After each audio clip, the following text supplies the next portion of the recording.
పుత్ర పవిత్రాత్మ నామమున ఆమేన్. లూకా శుభవార్త 21వ అధ్యాయము పవిత్ర వచనములు 5 నుండి 19 వరకు. కొందరు ప్రజలు ఆలయమును గురించి ప్రస్తావించుచు చక్కని రాళ్లతోనూ దేవునికి అర్పింపబడిన వస్తువులతోనూ ఎంత అందముగా శోభిల్లుచున్నదో చూడుడు అని చెప్పుకొనుచుండిరి. అంతటా యేసు వారితో, ఈ కట్టడమును మీరు చూచుచున్నారు కదా, ఇచట రాతిపై రాయి నిలువని కాలము వచ్చును, అంతయు నాశనము చేయబడును అనెను. అప్పుడు వారు, బోధకుడా, ఇవన్నీయు ఎప్పుడు సంభవించును, దానికి సూచన ఏమి అని అడిగిరి. అందుకు ఆయన, మిమ్ము ఎవరును మోసగింపకుండునట్లు మెలకువగా ఉండుడు, మోసపోకుడు.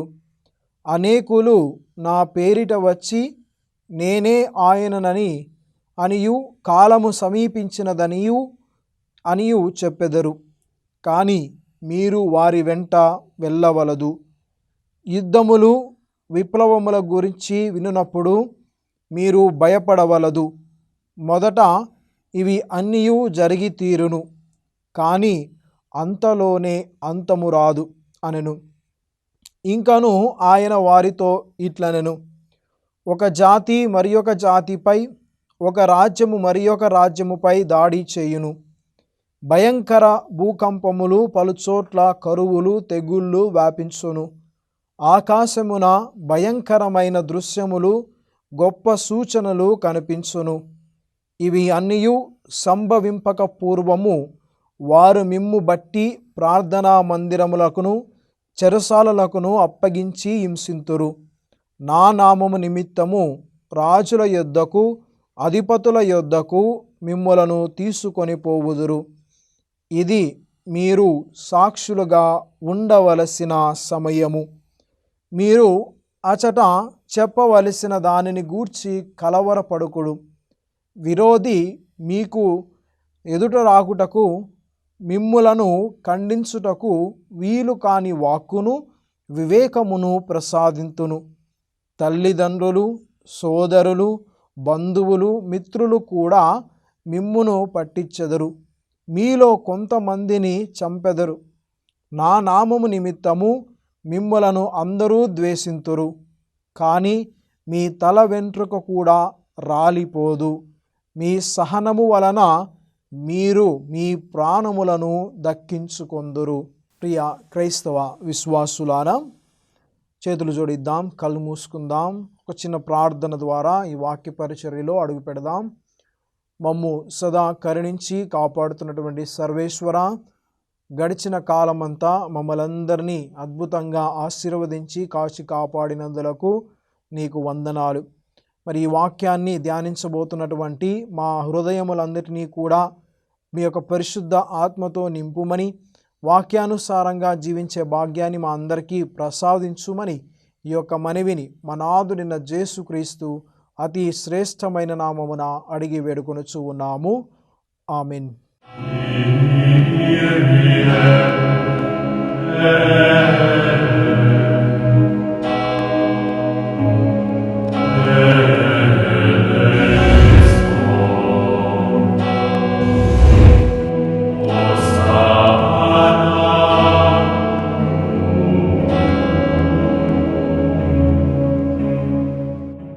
ప్రియ క్రైస్తవ విశ్వాసులారా, మనమందరము కూడా లూకా శుభవార్త 21వ అధ్యాయము 5వ వచనము నుండి 19వ వచనం వరకు చదివి విని ఉన్నాము.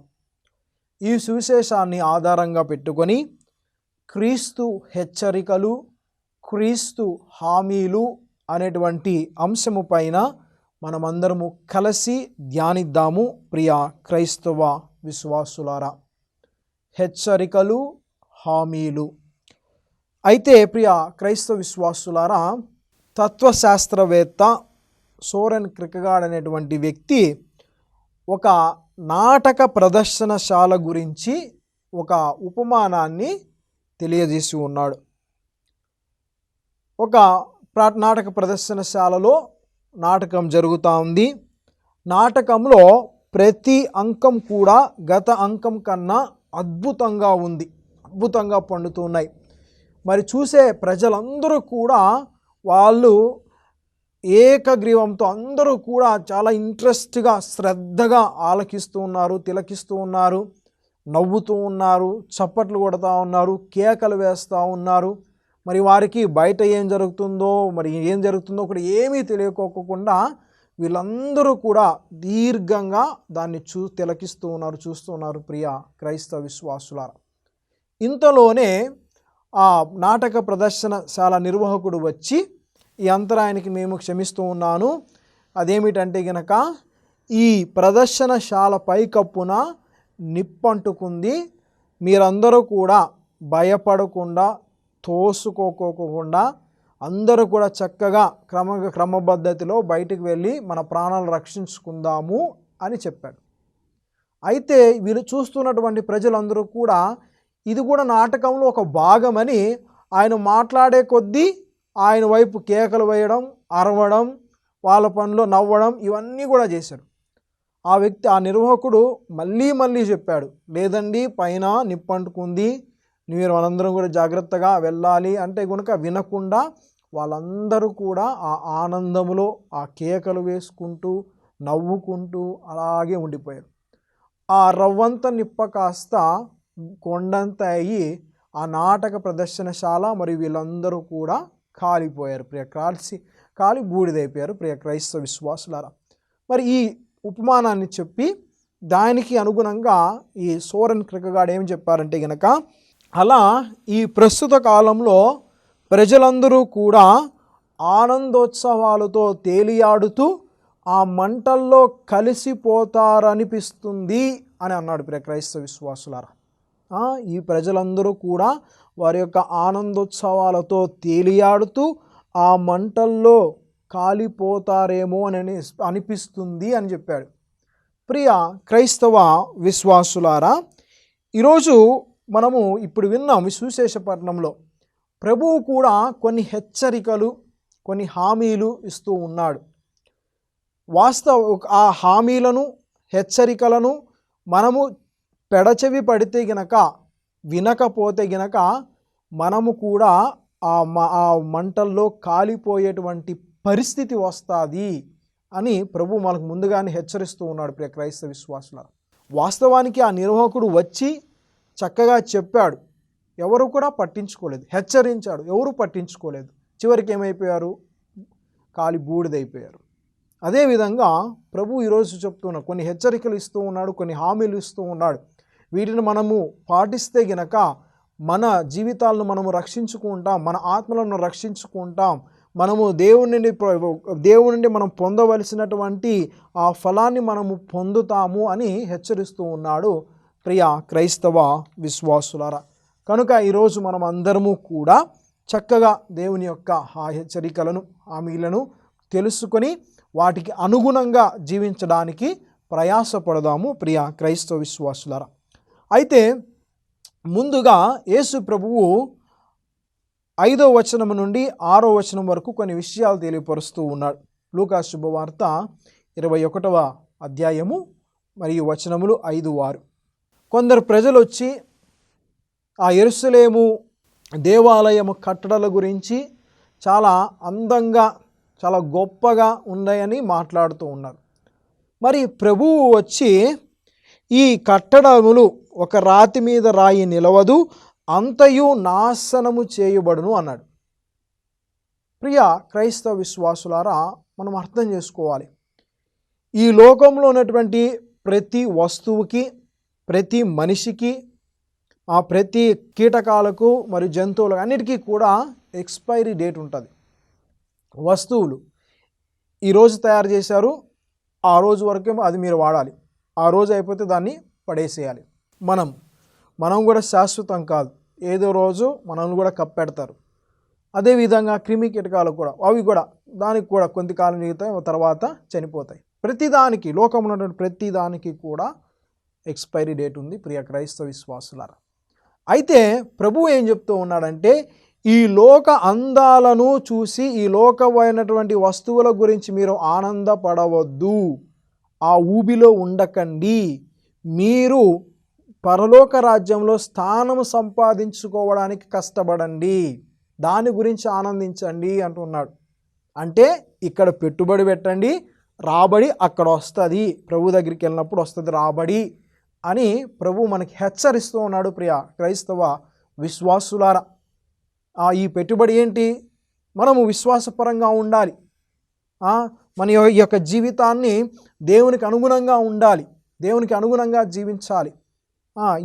ఇలాంటి పుణ్యక్రియల ద్వారా మనము పరలోక రాజ్యంలో స్థానం తగ్గించుకోవచ్చు. ఈ విధంగా పెట్టుబడి పెట్టి రాబడి కోసం మీరు ఎదురు చూడండి అని ప్రభు హెచ్చరిస్తూ ఉన్నాడు. ప్రియ క్రైస్తవ విశ్వాసులారా, అయితే ప్రియ విశ్వాసులారా, మనము చూసినట్లయితే గనక దీనికి అనుగుణంగా మత్తయి శుభవార్త 24వ అధ్యాయము 25వ అధ్యాయము, అదేవిధంగా మార్కు శుభవార్త 13వ అధ్యాయము, లూకా శుభవార్త 21వ అధ్యాయం మనం చూసినట్లయితే గనక యుగాంతపు గురించి, లోకం అంతము గురించి మరియు క్రీస్తు రెండవ రాకడ గురించి తెలియపరుస్తాయి. ఇవన్నీ మీరు చక్కగా మీకు సమయం ఉన్నప్పుడు చదవండి. ప్రియ క్రైస్తవ విశ్వాసులారా, మంచిదే, చదవడం మంచిదే. మీరు వీలుగా ఉన్నప్పుడు చదవవలసిందిగా కోరుచు ఉన్నాను. అయితే గనక ఇవన్నీ కూడా 3 ప్రశ్నలు ఉన్నాయి అక్కడ. మొదటిది ఏమిటంటే గనక ఈ యొక్క యెరూషలేము టెంపుల్, ఈ యెరూషలేము దేవాలయము అంతమవుతుంది, ఒక రాయి మీద రాయి నిలబదు, అంతా కూడా అంతమవుతుంది అని. అదేవిధంగా క్రీస్తు రెండవ రాకడ గురించి, అదే కనుక లోక అంతము గురించి, ఈ 3 ప్రశ్నలు ఇక్కడ అడగడం జరిగింది, ఈ క్రీస్తు ప్రభువుని అడగడం జరిగింది. ప్రియ క్రైస్తవ విశ్వాసులారా, మరి అయితే గనక ప్రభువు కూడా చాలా చక్కగా చెప్తున్నాడు, హెచ్చరికిస్తూ ఉన్నాడు. వీటి ద్వారా వీరికి కొన్ని సమాధానాలుగా, కొన్ని హెచ్చరికలుగా మనం తీసుకొని మన ఈ విశ్వాస జీవితంలో దేవునికి అనుగుణంగా జీవించడానికి ప్రయాసపడదాం. మొదటి హెచ్చరిక ప్రియ క్రైస్తవ విశ్వాసులారా, లూకా శుభవార్త 21వ అధ్యాయము 8వ వచనము, అందుకు ఆయన మిమ్ము ఎవ్వరును మోసగింపకుండునట్లు మెలకువగా ఉండు, మోసపోకుడు. అనేకులు నా పేరిట వచ్చి నేనే ఆయనననియు కాలము సమీపించినదనియూ చెప్పుదురు, కానీ మీరు వారి వెంట వెళ్ళవలదు.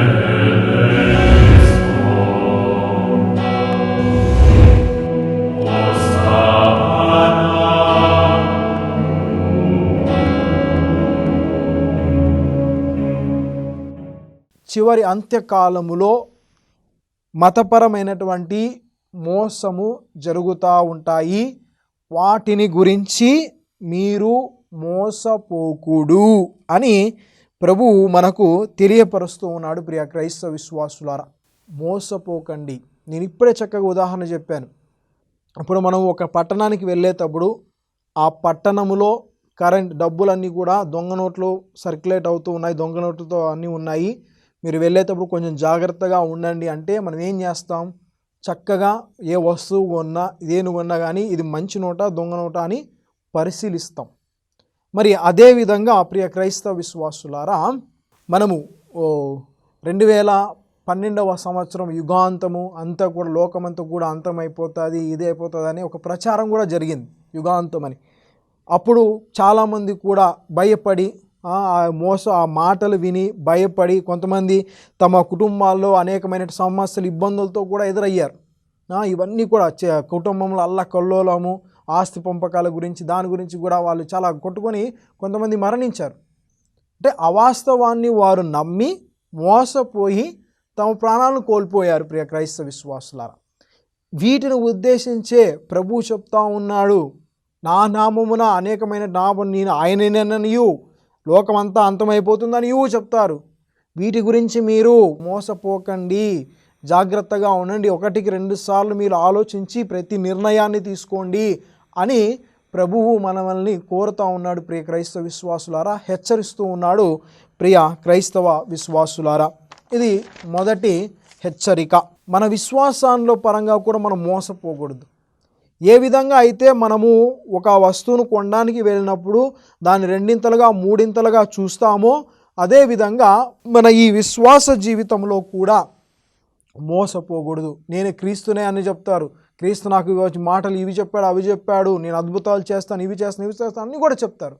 వీటిని బట్టి మనం నమ్ముకున్నటువంటి దేవుణ్ణి, మనం విశ్వసిస్తున్న దేవుణ్ణి వదిలిపెట్టి ఆ ఊబిలో పోకూడదు, ఆ మోసపూరితమైనటువంటి మార్గంలో మనం ఉండకూడదు అని ప్రభువు మనల్ని హెచ్చరిస్తూ ఉన్నాడు. ప్రియ క్రైస్తవ విశ్వాసులారా, అందుకే జాగ్రత్తగా ఉండాలి, అప్రమత్తంగా ఉండాలి, మోసపోకండి అని ప్రభు హెచ్చరిస్తున్నాడు. ప్రియ విశ్వాసులారా, రెండవ హెచ్చరిక అదే లూకా శుభవార్త 21వ అధ్యాయము 9-11 వచనాలు మనం చూసినట్లయితే గనక యుద్ధాల గురించి, విప్లవాల గురించి, అదేవిధంగా ఒక జాతి ఇంకొక జాతి మీద తిరుగుబాటు చేస్తారు. ఇవన్నీ కూడా న్యాచురల్ కెలామిటీస్ అని ఇవన్నీ కూడా జరుగుతాయి. ఇవన్నీ జరిగినను మీరు భయపడవలదు. మనము ఒక్కసారి మన సమాజాన్ని పరిశీలించినట్లయితే కనుక మన కర్నూలు రోడ్ హైవే యాక్సిడెంట్ జరిగింది. కోవిడ్ మహమ్మారి వచ్చినప్పుడు కూడా చాలామంది వాళ్ళ ప్రాణాలను కోల్పోయారు. మళ్ళీ ఢిల్లీలో బాంబ్ బ్లాస్ట్ జరిగింది, అక్కడ కూడా వాళ్ళు కొంతమంది ప్రాణాలు కోల్పోయారు. ఇవన్నీ సంభవించినప్పుడు ఇవన్నీ కూడా లోకం అంతమవుతుంది దానికి సూచనలు కాదు. వీటన్నిటి నడుమ మనము ధైర్యంగా ఉండాలి, భయపడవలదు.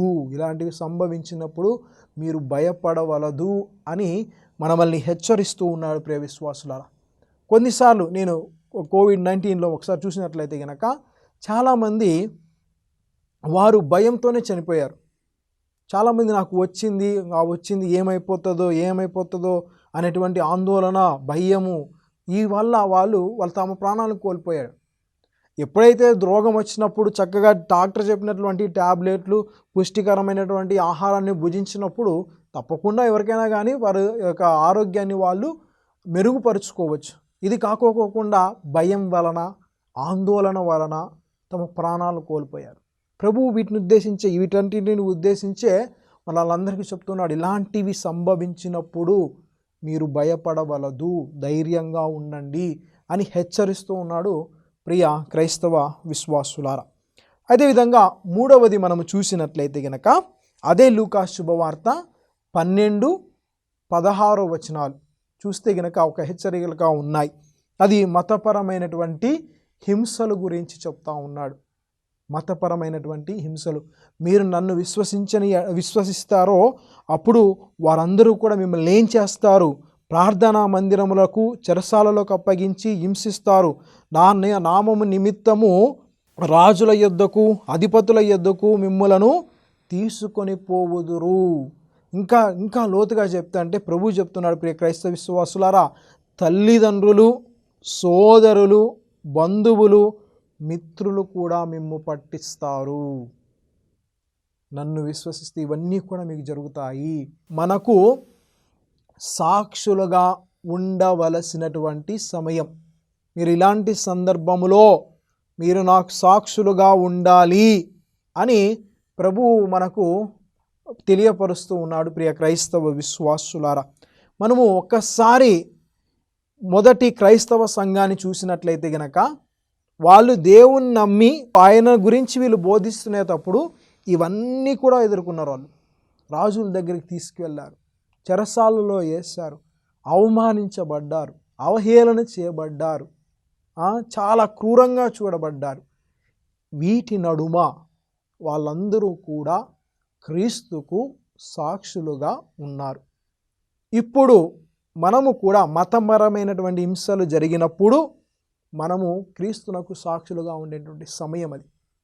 మనకు నిలువెత్తు ఉదాహరణ, మన ఛత్తీస్గఢ్లో 2 సిస్టర్లుగా అరెస్ట్ చేసినప్పుడు చూస్తే వాళ్ళు నిజ సాక్షులుగా ఉన్నారు. ప్రియ క్రైస్తవ విశ్వాసులారా, అలాంటి సమయంలో, అలాంటి సందర్భంలో వాళ్ళు క్రీస్తునకు సాక్ష్యంగా నిలబడ్డారు. అందుకే వాళ్ళకి కావాల్సినటువంటి ఆ యొక్క విజయం వాళ్ళకి దక్కింది చివరికి. మరి మిమ్మల్ని నన్ను కూడా ప్రభువు ఆహ్వానిస్తూ ఉన్నాడు. ఇలాంటి సందర్భాలు ఎదురైనప్పుడు, మతపరమైనటువంటి హింసలు ఎదురైనప్పుడు మీరు నాకు సాక్షులుగా ఉండవలసినటువంటి సమయం అది అని ప్రభువు మనల్ని ఆహ్వానిస్తూ ఉన్నాడు. ప్రియ క్రైస్తవ విశ్వాసులారా, కనుక మనమందరము కూడా విన్నాం హెచ్చరికలు. మరి దాంతోపాటు ప్రభువు కొన్ని హామీలు కూడా ఇస్తూ ఉన్నాడు, భరోసా కూడా ఇస్తూ ఉన్నాడు. అదేమిటంటే ప్రియ క్రైస్తవ విశ్వాసులారా, మొదటిది అదే లూకా శుభవార్త 21వ అధ్యాయం 15వ వచనం. మొదటి హామీ, నేను మీకు వాక్కును వివేకమును ప్రసాదిస్తాను అని హామీ ఇస్తూ ఉన్నాడు. ఇప్పుడు ఈ సంఘటనలన్నీ ఎదురైనప్పుడు, ఈ హెచ్చరికల్లో ఉన్నప్పుడు మనమందరము కూడా ఆ సంఘటనలో మీరు ఏమి మాట్లాడాలో ఆ మాటకు కావలసినటువంటి జ్ఞానాన్ని కూడా నేను మీకు ఇస్తాను అంటున్నాడు, ప్రసాదిస్తాను అంటూ ఉన్నాడు. ఆ సందర్భంలో మీకు మాట్లాడడానికి మాటను, ఆ మాటకు వివేకమును, జ్ఞానమును కూడా మీకు ప్రసాదిస్తాను అని చెప్తూ ఉన్నారు. ప్రియ క్రైస్తవ విశ్వాసులారా, మనము ఒకసారి పరిశీలించినట్లయితే గనక యేసు ప్రభువును వెంబడించినటువంటి శిష్యులు వాళ్ళందరూ కూడా వేలిముద్రగాళ్ళు, అంటే చేపలు పట్టేవాళ్ళు. వాళ్ళకి చదువు రాదు, ఏమీ రాదు.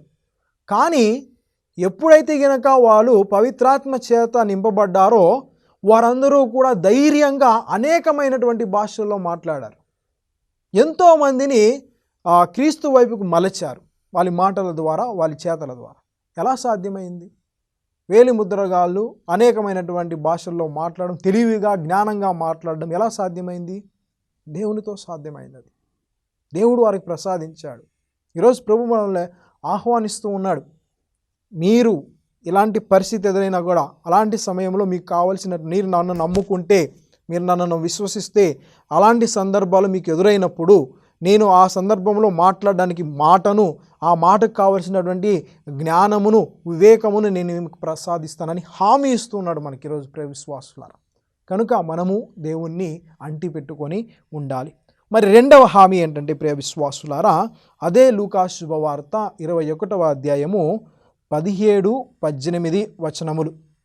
నా నిమిత్తము మిమ్మల్ని అందరూ ద్వేషింతురు, కానీ మీ తల వెంట్రుక కూడా రాలిపోదు అని ప్రభు చెప్తా ఉన్నాడు.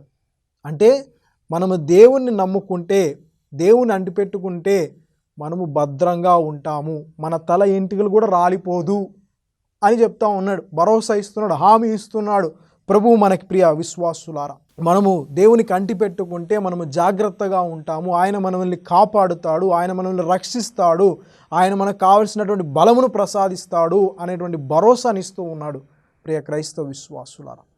ఇప్పుడు మనమందరము కూడా ప్రియ విశ్వాసులు ఏం చేయాలా? యుగాంతం గురించి మాట్లాడాను, యుగాంతం గురించి, అంతం గురించి, అదేవిధంగా క్రీస్తు రెండవ రాకడ గురించి, అదేవిధంగా యెరూషలేము యొక్క పతనము గురించి కూడా మనము విని ఉన్నాం. అయితే ప్రియ విశ్వాసులారా, 2000 సంవత్సరాల క్రితం యేసు ప్రభు ఒక సామాన్యుడిగా పశువుల పాకలో పుట్టి తన వంతు తన జీవితాన్ని జీవించి క్రీస్తుని మనందరి కోసం తన ప్రాణాలను అర్పించి తిరిగి తన తండ్రి చెంతకు వెళ్ళి ఉన్నాడు. ఆయన అదేటువంటి ప్రభువు, ఆ ప్రభువు మన చరిత్రలో వచ్చి ఉన్నాడు. మరి ఆయన రెండవ రాకడలో మహిమాన్వితమైన రెండవ రాకడ ఉంది. మరియు చూసినట్లయితే కనుక ఇప్పుడు మనమున్నటువంటి ఈ ప్రజెంట్లో ఆయన ఒక రహస్యంగా, మిస్టరీగా ఉంటాడు. The Christ has come in the history and he will come in majesty and he is coming to us in every day of our life through mystery. ప్రియ క్రైస్తవ విశ్వాసులారా, ఆయన మనల్ని కూడా మన జీవితాల్లోకి ఆయన రహస్యంగా వస్తూ ఉన్నాడు. ఏ విధంగా అంటే ఈ వాక్యాన్ని చదివినప్పుడు, దివ్యబలి పూజలో పాల్గొన్నప్పుడు, పాప సంకీర్తనం చేసినప్పుడు, పరిశుద్ధ జపమాలను జపించినప్పుడు, పుణ్యక్రియలు చేసినప్పుడు, ఇలాంటి సందర్భాల్లో, ఇలాంటి పుణ్యక్రియల ద్వారా ఆయన రహస్యంగా మన జీవితాల్లోకి వస్తూ ఉన్నాడు. One you had come in the history will come in majesty and is coming everyday to our life through mystery. ప్రియ క్రైస్తవ విశ్వాసులు, కనుక ఈ విషయాలన్నీ తెలుసుకున్న మనమందరము కూడా దేవునికి అనుగుణంగా జీవించడానికి ప్రయాసపడాలి. మనము హెచ్చరికలను, హామీలను మన జీవితంలో వాటి ప్రకారంగా జీవించడానికి మనము ప్రయాసపడాలి ప్రియ క్రైస్తవ విశ్వాసులారా. కనుక మనం అందరము కూడా చక్కగా ప్రార్థన చేసుకొని ఈ యొక్క దేవుని యొక్క హెచ్చరికల, హామీలను మన జీవితాల్లో పాటించడానికి, చివరికి మనం దేవుని నుండి ఈ యొక్క ఆశీర్వాదములు, అనుగ్రహాలు పొందాలని ప్రార్థన చేసుకుందాం. దయగల ప్రభువా, ప్రేమ స్వరూప, ఇప్పటి వరకు మాకు తెలియపరిచినటువంటి ఈ యొక్క వాక్యాన్ని బట్టి మీకు కృతజ్ఞత తెలుపుతూ ఉన్నాం ప్రభువా. మీరు చెప్పినటువంటి వాక్యాలన్నింటినీ కూడా మేము మా అనుదిన జీవితంలో పాటించే విధంగా మమ్మల్ని ఆశీర్వదించుమని ఈ యొక్క మనవిని మన నాథుడైన యేసుక్రీస్తు అతి శ్రేష్టమైన నామమున అడిగి వేడుకొనుచు ఉన్నాము. ఆమేన్. ప్రభువు మీతో ఉండును గాక, నీ ఆత్మతోనూ ఉండును గాక. సర్వశక్తిగల సర్వేశ్వరుడు పితా, పుత్ర, పవిత్రాత్మ మిమ్మల్ని అందరినీ ఆశీర్వదించి కాచి కాపాడునుగాక. ఆమేన్.